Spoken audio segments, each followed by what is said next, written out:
অন্তর্বর্তী সরকার আমলে হাজার হাজার মামলার বিষয়ে 1 মাসের মধ্যে তথ্য দিতে ডিসিদের নির্দেশ দিয়েছেন স্বরাষ্ট্রমন্ত্রী সালাউদ্দিন আহমদ।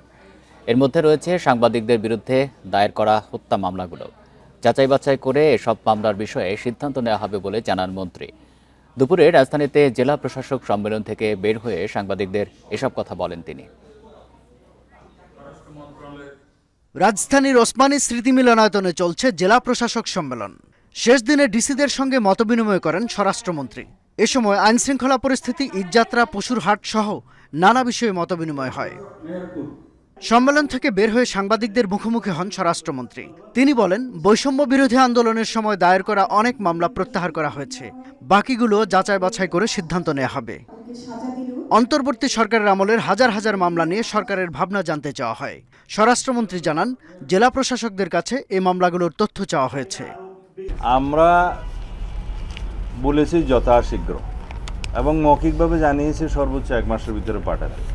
যদি কোনো কোনো ক্ষেত্রে কেউ বিলম্বিত করে থাকে, আমরা ন্যায় বিচারের স্বার্থে হয়তো সেটা বিবেচনা করব পরে আসলেও।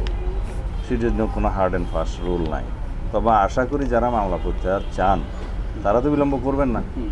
এ সময় সাংবাদিকদের বিরুদ্ধে দায়ের করা হত্যা মামলাগুলো নিয়েও প্রশ্ন ছিল মন্ত্রীর কাছে। আমরা এই যাচাই বাছাই করতেছি। এখন আমরা সরকারের দায়িত্ব নিয়েছি, জনগণ দায়িত্ব দিয়েছে কেবল 2-2.5 মাস হলো। এর ভিতরে যে সমস্ত উদ্যোগ নেওয়া হয়েছে প্রথম দিকেই এটা উদ্যোগ নেওয়া হয়েছে। তো এই যাচাই বাছাই কমিটি যেটা করা হয়েছে তাদের মাধ্যমে যদি এটা আসে তাহলে আমাদের জন্য সিদ্ধান্ত নিতে সুবিধা হবে। তাছাড়া ইতিমধ্যে সিআরপিসির 173 যেটা সংশোধন করা হয়েছে তার মাধ্যমেও অনেকে নিষ্কৃতি পেয়েছে, রিলিফ পেয়েছে। তারা সেখানেও আবেদন করতে পারে, অথবা আমাদের নজরে আনলে আমরা সেটা দেখব।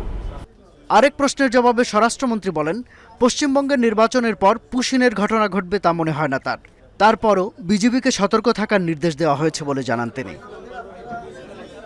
শাহাদাত স্বপন, ইন্ডিপেন্ডেন্ট নিউজ, ঢাকা।